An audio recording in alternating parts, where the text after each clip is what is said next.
Nice. Digimon. I'm not gonna do that.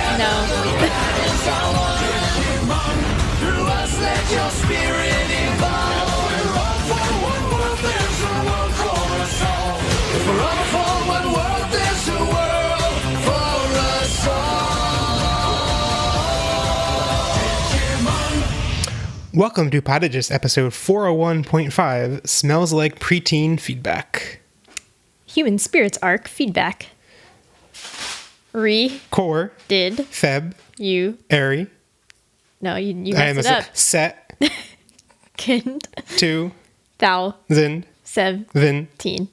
It was perfect. It was perfect. Nope. Perfect aside from our cat making lots of noise in the background. Podigious is your critically nostalgic analytical tour through the Digimon anime. I'm Jeff Ruberg, and I'm joined by fellow Trailmon Ashley McDonald. Choo-choo.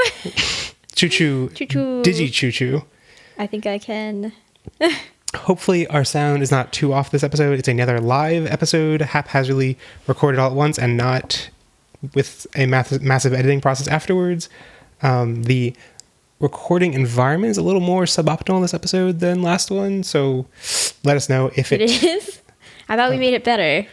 No, I didn't have time to set up the thing, the blanket behind me. Oh. So I'm afraid mine's going to sound really bad.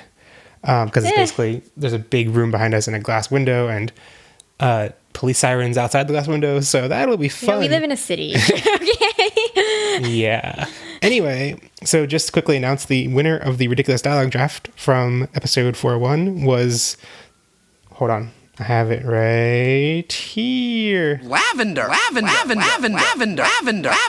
Which won by 15 times as many votes as any other pick. I can't, because you played it 15 times as much as the others. It's just lavender. Exactly. Anyway, moving on to the fortnightly question. First off, I guess, no, let's do the non-voicemail answers first, and then we'll do the voicemail answers after that. Okay. So, have you listened to the voicemails, or are they going to be... Yes, I have pre-screened them. Oh. I Even the Davis one? Spoiler alert, Ashley. Yes, it was tempting to not... I was like, I should not listen to it and listen to it react live, but I was like, I'm so tempted to listen to it. So anyway, we're going to start with Tumblr. So the fortnightly question for episode 401 was, if you could spirit evolve into a Digimon, who would you want to evolve into? And I just realized I can't mute the sound on my laptop. So if people iMessage me, anyway, if you could spirit evolve into a Digimon, who would you want to Digivolve into? And Himi Tomoki on Tumblr, unsurprisingly, from having Tomoki in their name, said Kumamon. And on Facebook, Justice Lawson said, depends. I'm sorry you're going to hate this, but Cybergermon. Then my slide evolution would be Millenniummon. And they go on to say that they are human and beast spirit compatible, and they like how Millenniummon is a virus type and Cybergermon is a vaccine type. And Hypixel, can you chill out? I really hope all that noise from our cat is not being picked up on the mic, but it probably is to some degree, so sorry about that. Yeah. I would like to say that Cybergermon does not offend me. I think Cybergermon is cool. I wish they didn't make him not talk. And that he wasn't Rio's partner. I don't know. He's fine on his own. Yeah, the fact he doesn't talk, though, makes there not be much character to They're wiffle-waffly with his talking. Yeah. And also Millennium, I don't have any, harsh feeling towards Millenniummon. I do have kind of harsh feelings towards the way that side possibly canon games kind of divide the fandom into people being like, oh, Millenniummon's super important, and other people are just like, no, he's not at all. That's not a thing. And anyway, Cordell on Facebook also said, I would want to spirit evolve into Alphamon. That's an interesting response. Try Alphamon. Let's move on to Twitter. So Diabjomon /Tokujo said Angemon so they can have a sweet set of abs without doing anything. That's yeah, it's totally true. Okay, yes. And then Trickster Coyote said Agunimon. He has always been one of my favorite Digimon. Fire plus cool design. Agree. I agree. Embermotomon. I said Embermotomon. Embermotomon. Embermoto said Beast Spirit Dorugreymon. No, I can't. Doruguramon. It's Do a I even know badass who that is? dragon tiger human spirit Stravimon. It's a demon wolf child. I actually, when I saw that tweet come description. in, Doruguramon. Oh, it's Doru. It's that thing. Yeah, the ultimate form of. It's after Doruguramon, I think. Yes. Or maybe it is Doruguramon in dub things. Yeah. Okay. Like in Cyber Sleuth, it was Doruguramon. Yeah, I recognize this because it was pretty useful in Cyber Sleuth. It was Doruguramon. Whoa. Whoa, what was that? I recognize this because it was pretty useful. Why are we hearing ourselves? What's going on? Oh, is it me? No. What'd you do? Whoa, what was that? I recognize this because it was pretty useful. Why are we hearing ourselves? What's going on? Nothing's This is bad because it's on great pickup. mine. No. What'd you do? How could I do anything? I don't know. Did you change something? No. This is bad. We need to solve this. Well, now it's not happening. Yeah, I muted. I muted it, but that means we can't have any other system audio. Oh. Do these still work? You're kind of funny. Okay, that still I works. heard that. Yeah. I guess we're gonna not have system audio for the rest, so I can't play like music clips or anything, but that's probably fine. That's better than hearing our own voices back. What's happening? we have two special guests, Jeff and Ashley. Jeff and Ashley. Jeff and Ashley from the past. Jeff and Ashley from like Couple- 3 seconds back. Couple seconds ago, time travel, Jeff and Ashley. Yeah, sorry for all the live shenanigans. Be cool, yes. Where did we Sit leave there off and in be the Fortnightly question answers? Oh, U-Spot Gaming said Mega Seedramon. Hey, Zoe is my favorite. Said, of the spirit evolutions, gotta go with Lobomon. First of all, wolves. First of all, I agree with that. Wolves. Always wolves. Second, like, did he has Ashley a write this? lightsaber. I was for a second, I was like, wait, has Ashley secretly been Zoe's my favorite, / Rika's my favorite, / Kari's my favorite the entire time? No. And we just didn't notice? Second, he has a lightsaber. Hard to beat that. Yeah, it's true, because Ashley doesn't care that much about It's Star true. Wars I lightsabers. don't care about lightsabers. Do care about wolves a lot. Of any Digimon, I guess Lilymon. She's pretty, yet we don't see everything. Like, what? I can read. She's pretty, yet we don't see everything like other female Digimon. Yet she still packs a punch. Okay, I think I figured out how to turn back on our system audio without having ourselves repeat it back. I had the chat open in the second window to make sure we could see the chat, and it was playing audio there. So that's fun. Oh, cool. Sorry, are there more? I zoned out while I was trying to figure that out. Oh, there are 2 more, I think. Okay, so Mr. Maybe Square... I don't know. Yeah, Mr. Square / Godamon41 said Dagumon. That's... I really should have worded this question differently on social media and asked people for why, because some of these are interesting answers, but we don't know their reasoning. Yeah, Dagomon. Like, Dagumon, okay. Well, alrighty then. You just want to be Cthulhu. That's cool. Toma the Yoshi, which Nate / Toma the Yoshi has replied to a lot of our social media, our Twitter posts about Tommy that have not been the nicest to Tommy, and they've been trying to defend Tommy. So they aptly responded to Kumamon. And Yeah, I feel like we're fair on Tommy in podcast episodes. yeah, we don't actually dislike Tommy. I feel like he's easy to make fun of on social media posts. So He has a funny hat, you guys. Like, I don't. He's asking for it. and we also have an answer from May from Lost in Translation on Twitter. Yes, I need to load it. Okay. I don't have it loaded. So, So May said they'd spirit evolve into Daramon because I too want to be pretty and give a bow tie and have a bow tie. is that the bird one? Yeah, they were in the episodes we watched before too. The one with the Soba shop. Yes. Okay. Which I can't remember what they were in the Puppetmon episodes in Adventure, but I can't remember what they did. Can't remember if they were one of the ones that was like working for Puppetmon but secretly good, or if they were. Oh, I think so. I think they were like friends with the Floramon. Anyway, they make bad soba noodles apparently.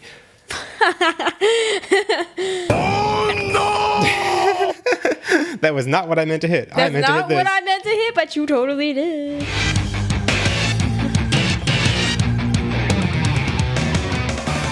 Okay, now moving on to comments about episode. Oh, we didn't do voicemails. We did not do voicemail.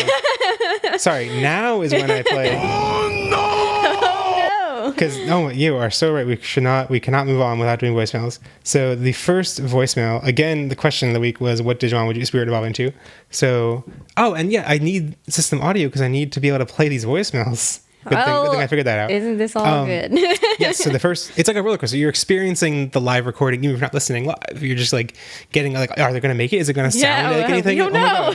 Is the cat going to like audio bomb? I'm trying to say photo bomb, but Yeah. I'm not going to. Yeah, not going to use the word bomb. He's finally just like chilling on a chair. Anyway, first voicemail comes in from Allie Allen. I would spirit evolve into Shoutmon because then I could shout all day long, and I would have fire powers because who wants that? Fire powers are always good. I like how Shoutmon canonically becomes king of the digital world, and that's not even brought up. Just like I did not know that.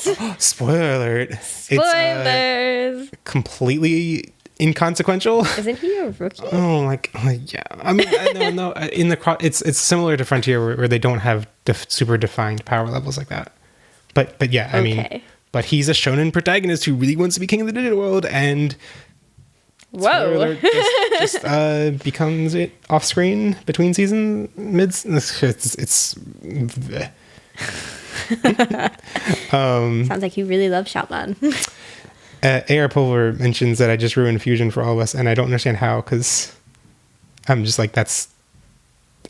Oh, I guess in Fusion, it never actually happens in Fusion, because Fusion doesn't adapt the third of Cross Wars. The third... Okay. Anyway, the second voicemail comes in from... I'm realizing it's really hard to navigate the soundboard once it's gone to occur. I have a whole tab in the soundboard for lavender clips. And also, this is a preview of episode 402. Melon! My tummy feels like a melon!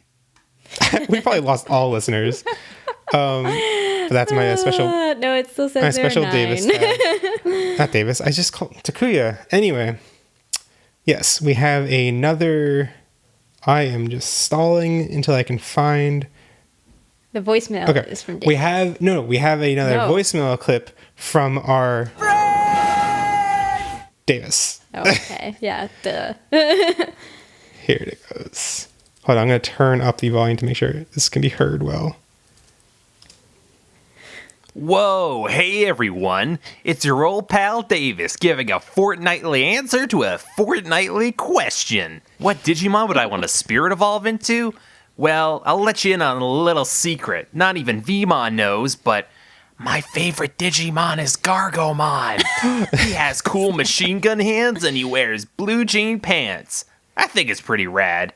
But anyways, little did you guys know, or the Digimon Wiki knows, I can spirit evolve. Here, let me show you. Execute. Oh my goodness. Spirit evolution.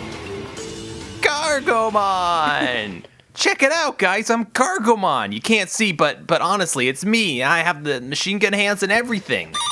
Oh, hey, look. Someone's on the phone. Let me just answer it real... Oh, wow. It's still going. Oh my God. Yikes. Yikes. Okay, note to self, do not answer the door ever. All right, guys, well, I better go. I need to go to the bathroom. Oh, that might be a problem. It's the best. So elaborate. You can understand why it was so hard for me to resist listening to it before the episode. And it was worth it. Well, it wasn't. It was worth...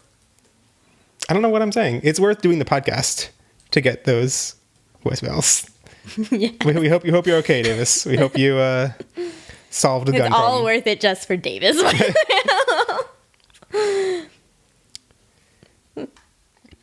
And I've lost our Google Doc. All right, now it's comments time. Now is time for me to play this.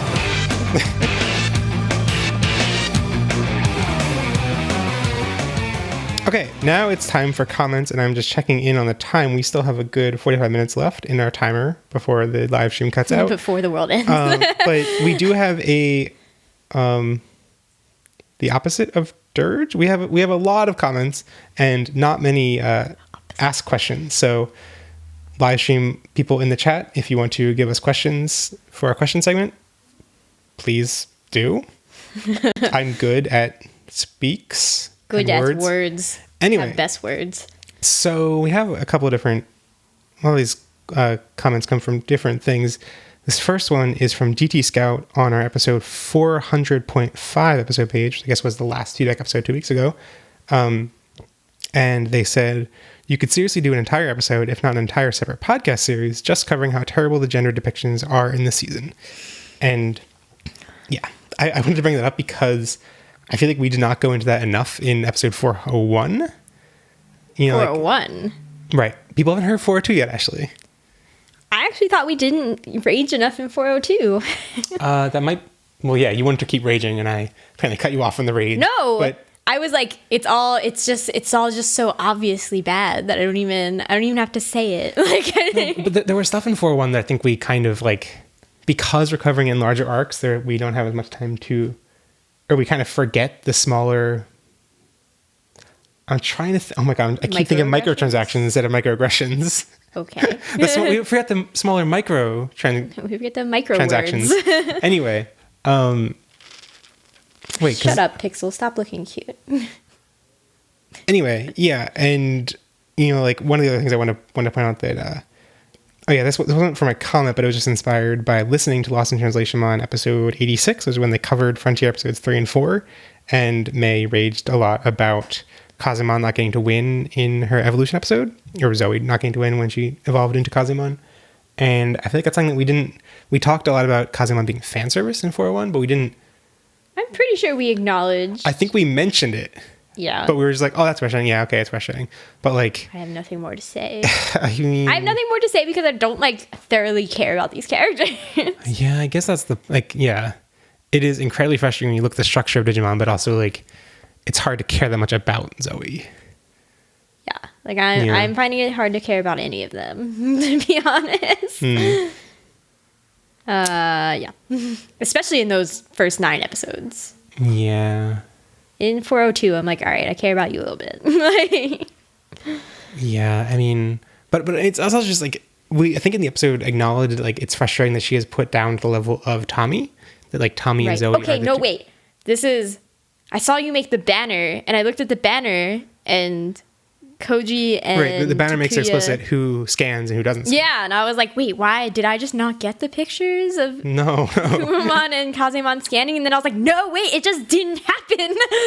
And I was like, oh, that's garbage. Yeah. Right, so like we talked about how they're put on the same level, but like they're not even. Like she's on a lower level because she, like Tommy as Kumon is useful in the fight. Kazemon like fights her a little bit, does like shows off all the fan service attacks, and then is like, you know, forced to digivolve, and then Koji comes in separately and takes down. Koji come save her because they're a thing. Yeah, so that's I mean, I guess it fits into the, you know, Takuya and Koji are the only ones that are important, except for JP. Like JP is the only one that makes it actually seem like it's different from that normal trend that Frontier has. But yeah, it's hard because like, yeah, it's been like now our passions have cooled. The little passion we have for these characters from watching episodes 1 through 9 has faded since it's been a while. We've watched another 10 episodes after that. So, But we did watch 10 episodes. Yeah, and there are lots of other things to feel passionate about from those episodes. Well, not really. There are lots of gender frustrations I have in those episodes. Look forward to episode 4 too. But yeah, we kind of forgot about this thing from the beginning of the season too much. Wanted to point out this comment from CC Takato on Twitter, and they said, notice the... Oh, so this was... Okay, sorry. This was in response to one of our tweets about the Toy Country episode. Toy Country. I forget what it's called. The Island of Misfit Boys. No, but like there's actually a name. Oh. I included it in the Who cares about that? in the notes for episode 401. It's like, what is it canonically called? It's called Toy Country. I was right. Anyway. Wow. My mind is blown. But anyway, it was a tweet about the episode where the boys go to the Toy Country and Zoe and JP go to the Digimon school. And CC Kaito said, notice the boy theme episode is centered around toys and video games, and Azumi and Junpei's episode is on raising children. And there was some I showed this comment because I thought it was like, yeah, thumbs up. Like, that's really frustrating. And I showed it to Ash and Andrew in our Slack to be like, what do you guys think about this? And Andrew was like, no, I don't think so. Yeah, because Andrew disagrees that being a teacher is like raising children, apparently. Oop, I just hit my microphone stand, but theoretically, since we have shock mats now, that shouldn't have affected things much. Yeah. Is that what this thing is? Yeah, I covertly upgraded Ashley's microphone without her noticing, apparently. No, I noticed, and I was like, I don't know what this is. I'm just gonna Yeah, it's true that teaching Digimon in a school, I mean, they also aren't the teachers. They're like more like visitors to school, whatever. But I think, the imagery in the episodes is much more parental. The thing is, the place where I think it kind of breaks down is that the episode with Tommy, Takuya, and Koji is also a parental episode. It's also like they are watching this little kid, but it's also like brotherly, but it's also parental in a way that is with toys, which is a more guy thing. So I think it reflects a frustrating trend, but it's not like this is decisive evidence that the show is garbage with gender. There are plenty of other things to be frustrated about. Yeah, there are more explicit things than that to me. Yeah. And on Reddit, I think this was in, which episode was this a comment for? It was for episode 400, the Frontier Expectations episode. And so it's from Yoshiman 400. And he said, honestly, though, as someone who never gave Frontier a chance, not due to plot or anything like that, but rather due to UPN's weird airing schedule.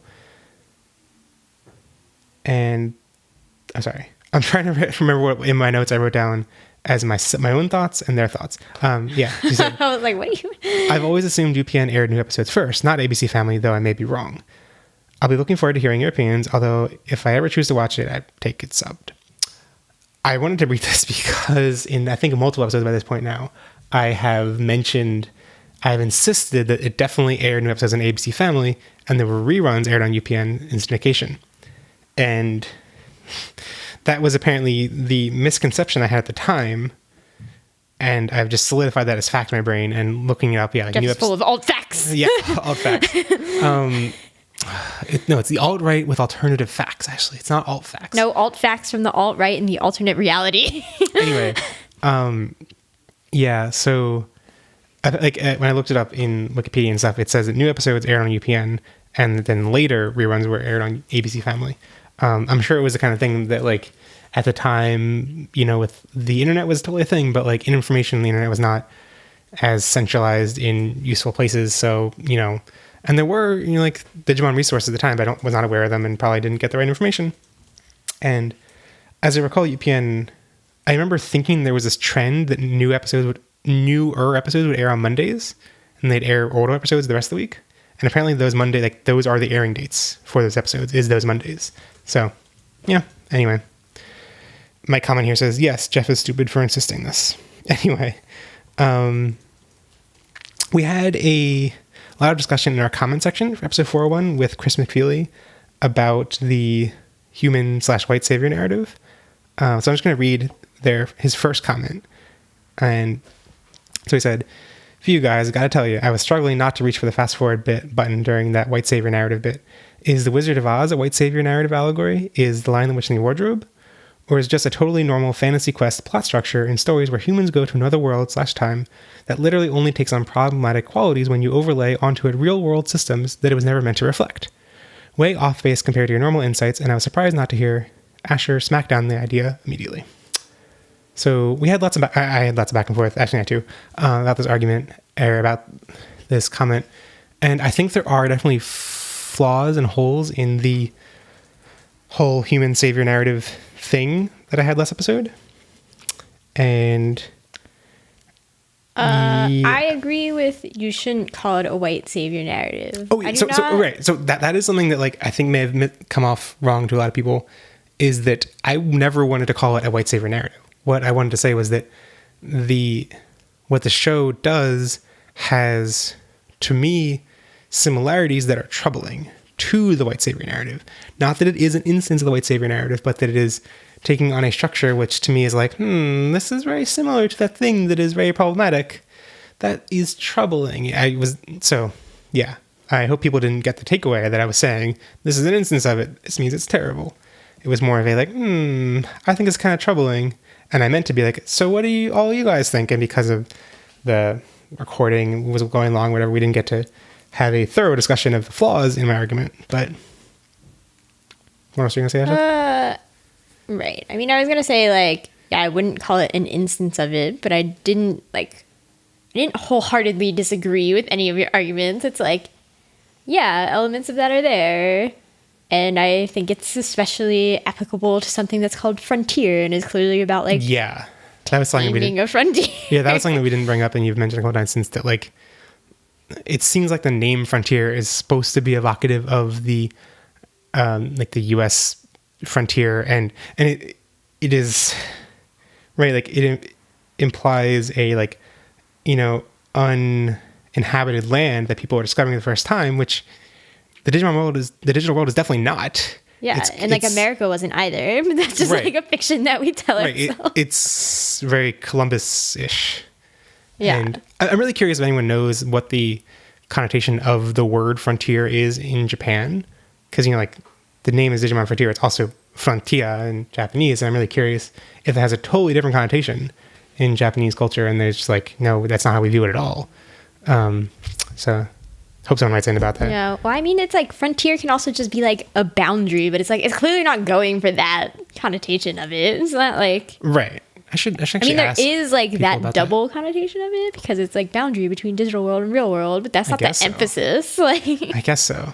But anyway, after we had like a back and forth with Chris McFeely, I think the crux of his argument came down to this, another one of his comments, saying the white savior narrative is a very specific thing that comes about as a result of centuries of societal and cultural programming that you can't just switch the names and races on while keeping the actions the same without losing the inherent meaning of it. And yeah, so I think what he's getting at here is that like the reason that you can't just, you know, take the same things that are frustrating about the white savior narrative, plug in different variables, and then be like, see, it's frustrating and problematic here too. And the fact that like I was arguing that it was a metaphor or that it was an allegory that you could take away an allegory for race relations, that since it's not literally those races, that it doesn't have those problematic connotations. And I don't think that's really the case. As a counterexample, Avatar, not the Last Airbender, but Avatar, the 3D blue alien yeah, movie. blue people. The blue people. That's not a literal race, but you know, like I'm pretty sure it's commonly agreed that it is a film that uses the white savior narrative trope. You know, like it is very directly a retelling of Pocahontas, which is very white savior narrative-y. And yeah, so I don't know. I think, you know, like there can be metaphorical representations of races and still be problematic. I don't think Digimon is clearly not as close to the white savior narrative as Avatar is. You know, Avatar is literally white people saving. Right. And I guess Digimon the is other not. thing that we took was that like there are very much clearly Digimon that are like racial stereotypes. Yeah, that's like, yeah, like it's hard to argue that Digimon has no racial, like there are clearly racial aspects to Digimon floating around in kind of strange ways. Like you were arguing the Candlemon village was very like reminiscent of tribal like stereotypes. chant was like super Native American tribal chant stereotypes that happened. Which, I mean, who knows how much of that, it may have been more of a dub thing. But May have been. But the one big flaw that I wanted to point out in my whole human savior narrative thing is that I think one of the key aspects of the white savior narrative that makes it really frustrating and makes it really problematic is that it takes these narratives about minorities and makes them about the white people who are, you know, involved in them instead. It recenters the narratives on the white people, even though it's supposed to be a story about the minority. And I think that's one aspect where Digimon, in the example I gave of One Piece, where they really don't have that same recentering problem. You know, like even though the show is called Digimon, you don't have an expectation that Digimon is about the groups that they go around and save. It's about the kids and the things that they go and say, the towns they go and say, the people they meet. Those are clearly secondary. And I think it's true of like all of those other examples that we brought up, you know, like the Wizard of Oz and Lion, the Witch, and Wardrobe. So, yeah. Anyway, sorry for people who aren't interested in that discussion, but hope it was interesting to people. It was heated. It was heated. I thought it would be more comments being like, "Oh, stop talking about race." But true. anyway, moving on. XXX Mist XXX. It's hard to pronounce that. XXX. On the episode 401 page said, on the kids, I do remember they become better as characters, and there's a few episodes of it when they fight Skakumon. I did feel irksome that Tommy and Zoe didn't even win their fights in their Spirit episode and needed Takuri and Koji's help. I think there was more to this comment, but I wanted to highlight that part in particular because I think Ashley Jacob said to you on Twitter when you were complaining about the Digimon, the characters in Frontier, which I think Jacob also said, Jacob Chapman from Yes. ANN also said that during Skakumon they become more likable and to look forward to that. You were skeptical though, right? I think. Well, no, because I replied, I was like, he didn't specify. He was like, they get better generally. So I was like, okay, good. And then he was like, but then they get worse after like this episode. And I was like, damn it. Also, I mean, the like rough arc of the stuff we haven't seen yet. The Skakumon arc, people apparently keep saying is a highlight, but then right after the Skakumon arc is the part that you've been saying where they get stuck in a forest. So. Okay, but isn't that the part that people say is bad? Right. I'm just saying, it gets to a height. It And then agrees with me. I don't remember. I don't think that part after Skakumon is so bad. I don't think the forest part is so bad. Whatever, you're wrong. I think it's going to be like 4 or 5 episodes about something that could be told in 1 or 2 episodes, and that's going to be like, ugh, okay. Annoying. But I mean, we're going to cover it all in one chunk. So anyway. Great. Second to last comment came from Non on the 401 episode page, and I'm just going to read this highlight from it. It's also interesting how Frontier and Adventure handle the light element so differently. In Adventure, it's some sort of special tier crest along with Hope, but despite being powerful, it's also personally detrimental to Kari, who is accordingly singled out by enemies and possessed by outside forces. Kari isn't personally powerful either. She really never controls or harnesses light. It just seems to take over when convenient. Meanwhile, Koji is powerful but comparable to Kuya, and as far as I can remember, he doesn't experience any real drawbacks specific to his element. I realize it's totally different writing teams at work, and that Crests and Spirits work differently, but if Zoe had the light element, I can't help but wonder if she would have gotten the Kari treatment. Yeah, and that's something that I keep thinking about while I'm writing notes for episodes, but we never actually bring up, because it's never that relevant to conversation, is how Takuya, or Koji's light element is really not. It's like a very, I guess all of the elements are like this. None of the elements are like Star special. Wars. Yeah, the lightsaber is just Star Wars. But yeah, none of their elements are like, if I guess for some reason I'm like, lights should be special, but instead it's just any one of the other elements. Like, and especially Kendo Gurumon, which we haven't gotten to yet. For spoiler, we have already recorded 402. But Kendo Gurumon is in particular like there's nothing light about it aside from his color scheme is white. Like, Yeah, I guess it's like, I didn't even consciously register that Koji is supposed to be light as his element. Like, I got that, Takuya's fire and Zoe's wind. Like, the other ones are much more element than light, but, like, yeah, Koji doesn't get anything special, which I guess is kind of weird, but I think they were just like, I ran out of cool elements. no, I think they wanted to give him, having him have light is cool. And I think it will become more thematically relevant later on when we meet another spoiler character. Since there are elements, but yeah. But I mean, the last line from Nan's comment I thought was particularly interesting. That like Kari's having light have so many drawbacks and like consequences. Something about that feels so gendered to me. You know what I mean? Like, especially compared to Koji's having light. That like when this female character has this really cool power, like, I mean, the two, like, according to 02, the two special crests are Hope and Light. But, like, Takuya, that's good. Oh my god, every name that has a T and a K, and I get confused with TK. TK or Takaru doesn't have downsides like Kari does, you know? Yeah. So. Well, I mean, okay, his Digimon dies. It's the only one that dies. I guess so. I guess they never tie that in explicitly to being involved with his crest power, which I guess they never actually explicitly. Well, I mean, he's the last hope, isn't that? Right, but he's not the last hope in a, like, you must suffer until you become the last hope way. Like, he does, have the... I feel like for that one moment he was. that one moment can't define TK's character for the entire series as much as it tries. But it does. Yeah, so I mean, yeah, clearly the dynamics and the use of the crests versus spirits are different. So it's not entirely fair to compare Kari to Koji, but like, yeah, it is. Yeah, interesting. It does seem to me like it fits in with other patterns of gender representation in media and Digimon in general. That like, when the girl has this really cool thing, there are also downsides to it. When the guy has a cool thing, it's like, yeah, it's just cool.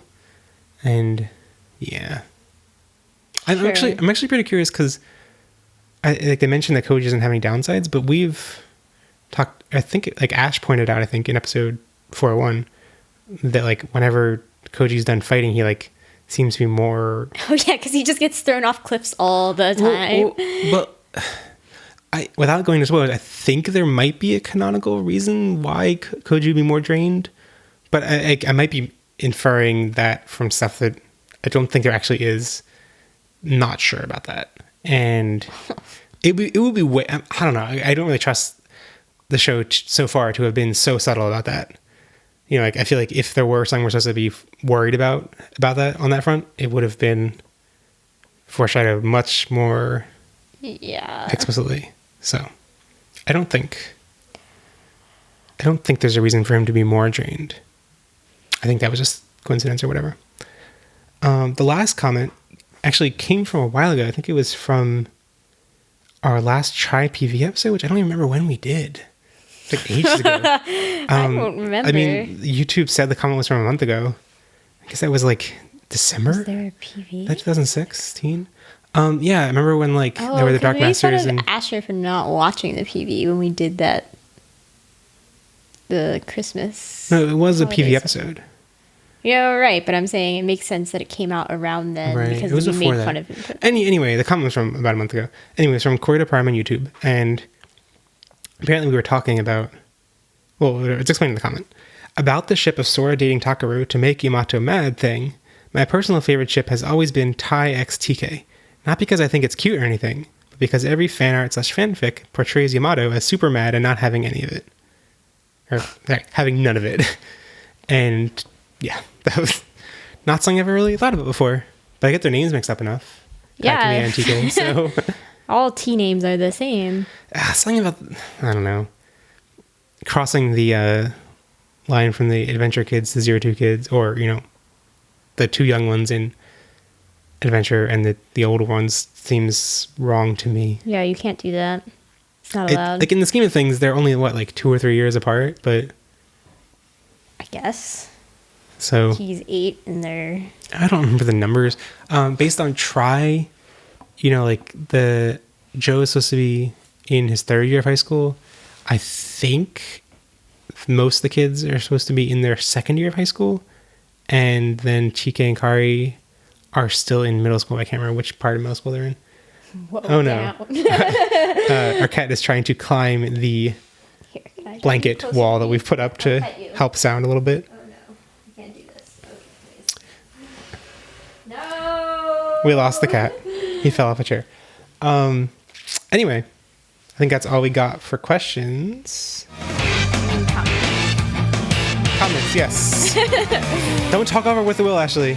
That's all we got for comments. So now it's time for Ask Podigious. We have just one question this time. Yeah, so 3 years difference. There's a 3 years difference between TK Kari and Kaimatsu. You're ruining the illusion of segments, Ashley.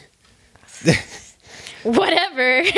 Yes, so this question came in from CC Takato on Twitter, and they asked, how do you think the dub only jokes in Frontier compared to the dub jokes of the previous seasons? And we also got a similar question from Non in a comment. So, what do you think, Ashley? I think it's not as good. But how is not as good? I think it's obvious it's nowhere near as good. I mean, people might not be watching the dub as they're listening along to the podcast, might be watching the sub and not know, but yeah, there aren't as many jokes. They don't land. Yeah, there aren't as many jokes. Like, they're clearly supposed to be more. I think the difference is that in Adventure, all of the kids are somewhat of a joke. Whereas in Frontier, you were clearly supposed to have joke characters. Like Pokemon and Namon are clearly supposed to be the jokes, and it's kind of just like I don't care. Like, but having joke characters isn't they aren't executed well as joke characters.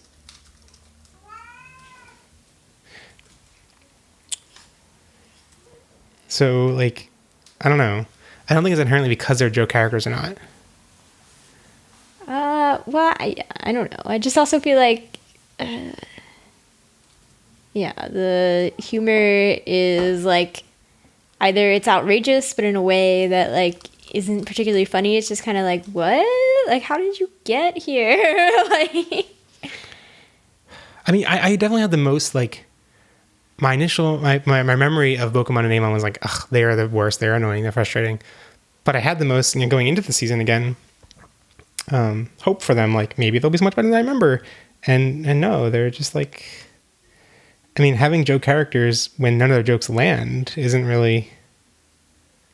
well, I mean, because it's like, it's not just verbal jokes that they do. It's like repeated gag of pull Namon's pants and that hurts him in some blah way. Right, but a repeated gag that's good could work. And it's just not a good gag. Yeah, I don't know what it is. Like, if Frontier was supposed to have had more of a guidance of not being as jokey, if, like, the writers... I haven't compared the list of writers of the seasons to know if the staff changed that much. I mean, yeah, I know the company that had the rights to Digimon changed between season 3 and season 4, but I think went out to the same dubbing studio. So I think, like, I mean, a lot of the same voices. The same voices. Right. I'm not sure about, like, how that affected the writing staff. And yeah, so AR Pulver in the chat mentions that in Adventure they trend towards random gags and commentary that don't feel true to the characters, and in Frontier it's more like the characters themselves are occasionally snarky and they're just not as funny. And yeah, that's it. It's probably true. Yeah, like... But I feel like I agree with that mostly, except that I feel like the Adventure Kids, their jokes don't feel out of character. They just feel like they're better jokes that they made. Like, they are funnier people. I don't know if it goes so far as to say they're out of character, or to go so far as the other way to say they are not out of character. I think they're just like, they are more non sequitur random things that... Yeah, but it doesn't feel like... Hello. Like, a lot of people say that Tamers is like, oh, it's like when you talk about how Adventure had a bad dub or whatever. You say Adventure had a bad dub and full of crazy jokes or whatever. A lot of people will say, oh, but Tamers is better in that regard. And then I was surprised to be like, no, I feel like the mood of Tamers didn't feel that different from what I remembered of Adventure. It definitely felt a little like, it wasn't as jokey, but it still felt like the same kind of jokes. And Frontier doesn't feel like it had the same kind of jokes. The cat is literally rubbing Ashley's microphone. Oh, kitty. I'm just curious if anyone could hear that, because, I mean, with like a shock mount and a filter over her mic, it might not have been that audible. But he literally put his face against it. And we also got a comment. We got a question from... Oh, wait. I've always been misreading their username on Twitter, but from Zoe's My Favorite. And Ashley, can you... Can I read it? Well, okay. The question was, give a backstory to the Elecmon in the intro song that has lost an eye, and we unfortunately never meet. But Ashley has... So I took this as like a fan fiction challenge that I sent to Asher and was like, Asher, we gotta write a fanfic together. And he was like, I sent him to him this morning, and he was like, I have to do my finals like today, like all of them right now. But instead of doing finals, I'm gonna write fanfic. No. So he was like, but I totally want to do it later, so we're gonna write you a fanfic. We're going to write a short story. We have set an artificial deadline of Sunday night. I was like, I feel like you should write like an outline. And Ashley was like, no. Asher and I are like, we will make this. We're going to do it. Yeah. And if you want to ask us questions to answer on the podcast, you can send it to us at any point and we'll add them to a running Google Doc. And now.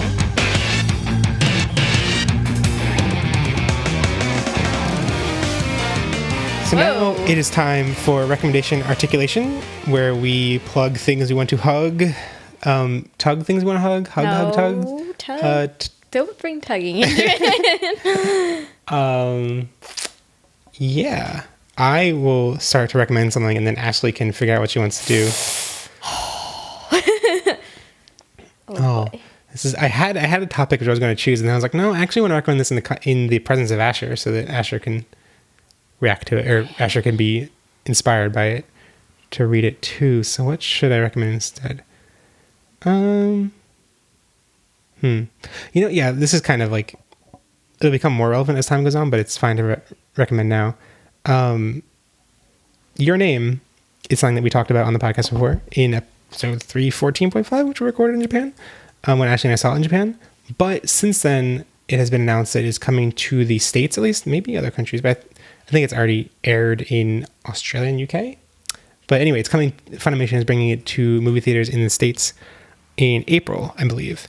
And I wanted to bring up this now so that 2 months from now, when that happens, you should definitely go see it.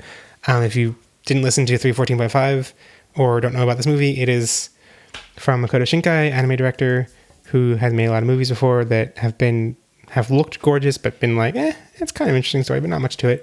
Whereas this story has resonated really strongly with Japanese culture, and it is a quote-unquote important film, just in the way that it really captures the way that a entire generation of Japanese people have felt.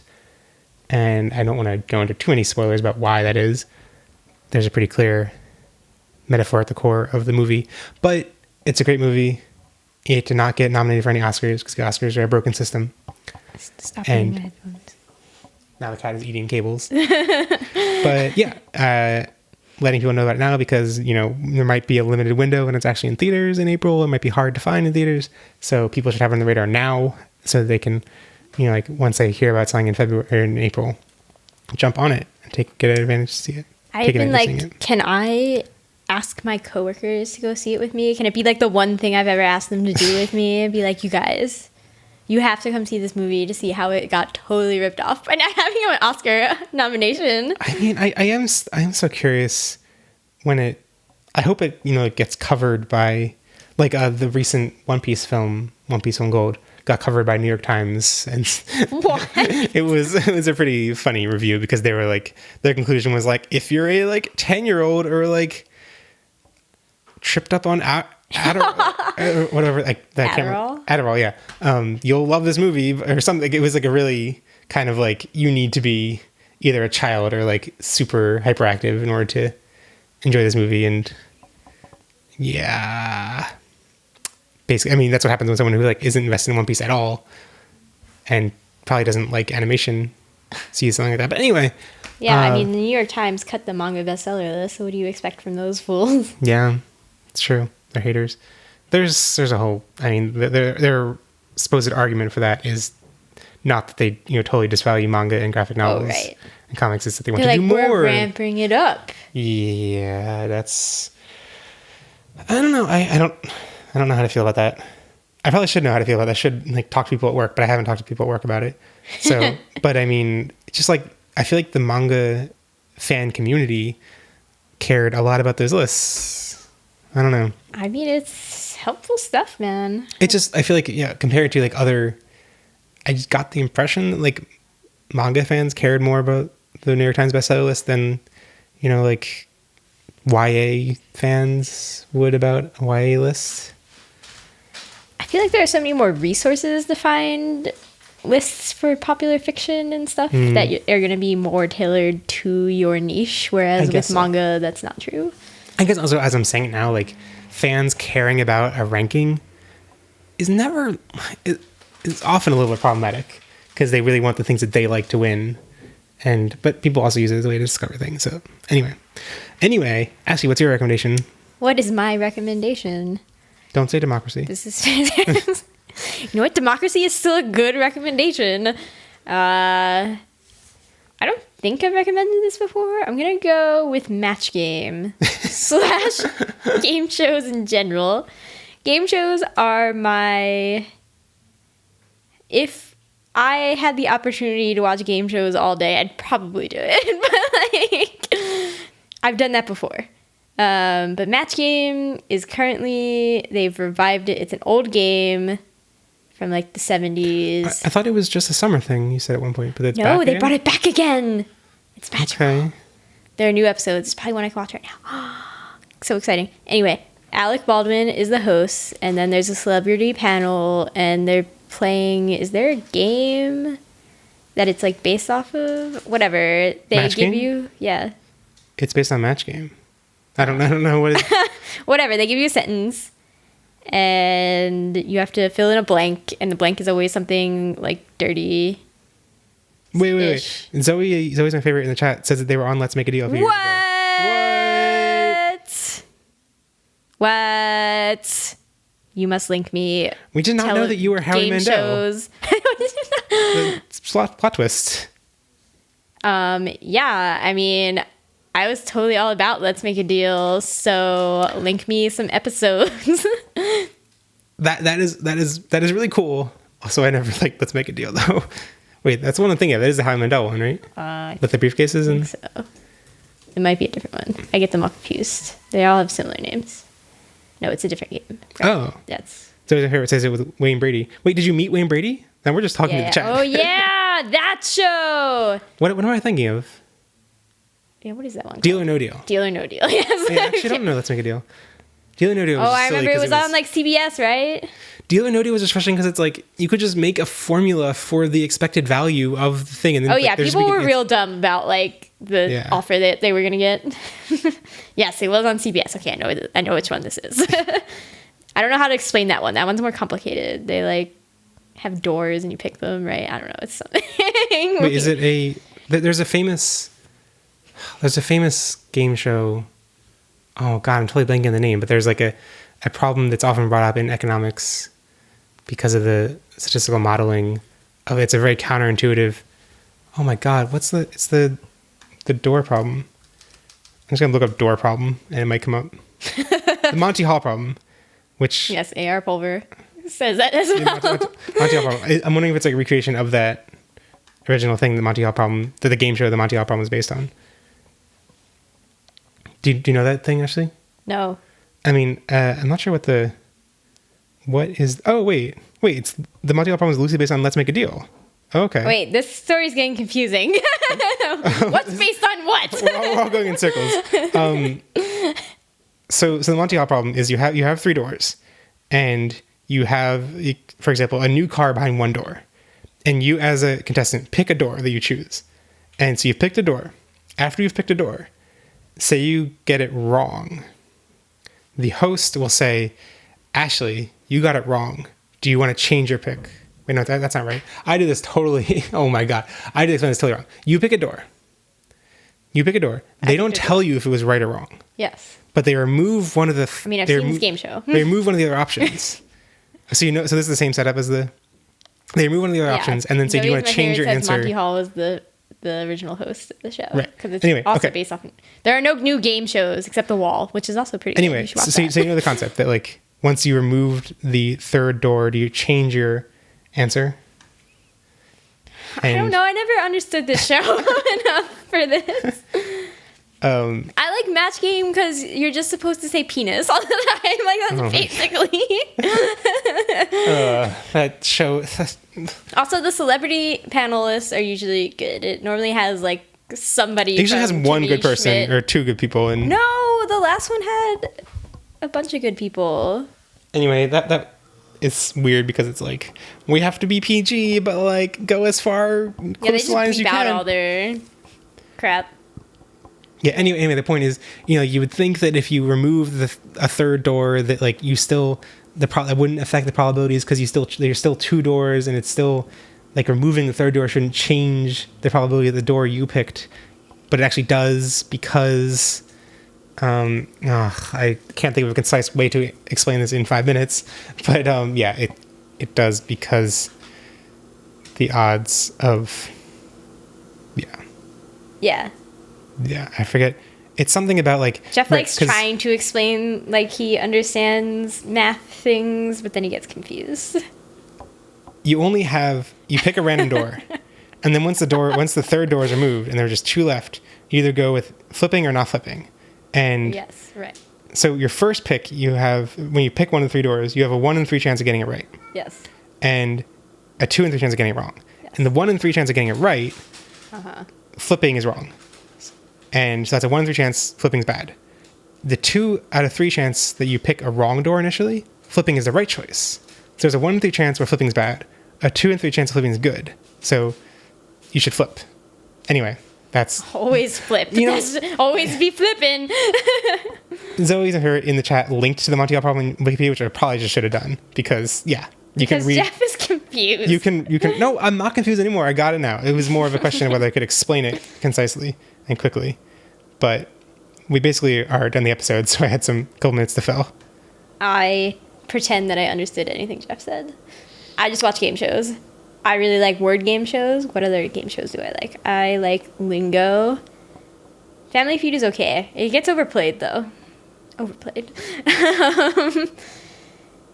Man. Oh, what's Chain Reaction? Really like Chain Reaction. Someone in the chat mentioned that they're trying to understand the Monty Hall problem while playing Zero Time Dilemma. I'm like, ooh, makes me I excited don't know to play what that is. What is that? It's not called Zero Time Dilemma, is it? The names in the series confuse What me. else does ZTD stand for? Because there's Zero Time. Yeah, it is called Zero Time Dilemma. It's the Zero Escape series, and Zero Time Dilemma is the second game. We're just saying things we don't know about. Hey, wait, Wayne Brady was one of the panelists recently on Match Game. See, it all comes back. It all comes back. It all comes back around. Okay, we are going to close out the episode now because we only have 2.5 minutes left on the live stream. So now let's And go now into the you outro. can hear us read correctly.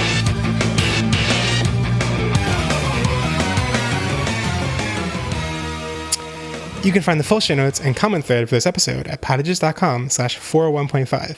Jump into the comments to let us know what you thought about this episode, like how much you don't want to hear about Match Game and game shows for 10 minutes. You can And also how much let you don't us want to hear Jeff talk about white savior narrative in a Japanese show. human savior narrative. It is similar. You can also let us know your thoughts via social media, email, or with the will thread, or the Digimon subreddit thread for episode 401, where we're going to post this. Our Calamon artwork is by the awesome Mary Cagle, aka Cube Watermelon, on Tumblr and Twitter. We do have new artwork coming. That's the Yes. thing. Stay tuned. Stay tuned. Podigious is made possible. Blah, blah, blah. Podigious is made possible with your support on Patreon, including support from our champion, Patramon, Joe Keto, Kai Lunamon, Kaiserwashi, Stevie Patamon, from the podcast The Moncast, which is about Pokemon and Digimon, and Red from fellow Digimon podcast Breakfast with Digimon. Our ultimate Patramon, David Graumon, and oh wait, no, I fixed this into Marcus Damon.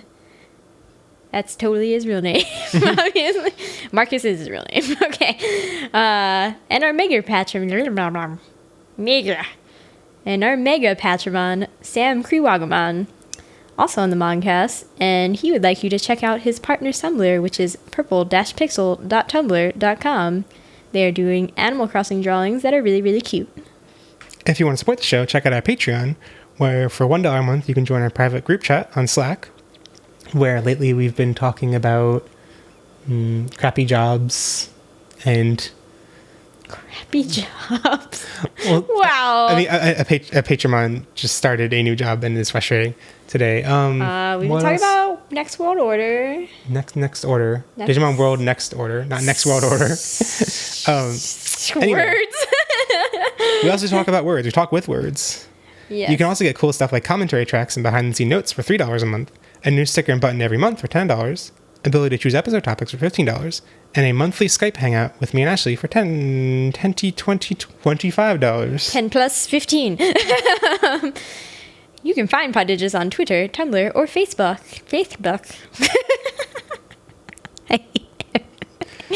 Don't check Facebook. Facebook isn't a thing. It's true. Facebook is garbage, but you can still find Podigious Podigious on it. You can find Podigious on Twitter, Tumblr, or Facebook to keep up with the Digimons, hear about upcoming episodes and recordings, and get funny Digimon images and GIFs. Lately, we started streaming Next Order, which I forgot to mention, but yeah, we started streaming Next Order, and we will, if you want to stay up to date with when we're doing that, you should follow us on social media. You can find me on Twitter at AshMcD00.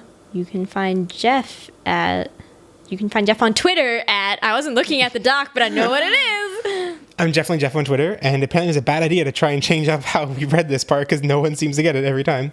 Anyway. I wasn't even looking at it. Okay. And that's goodbye for the live stream. Sorry for people who... if you listen to the episode recording, you get this exclusive content, this exclusive last couple seconds of the outro read.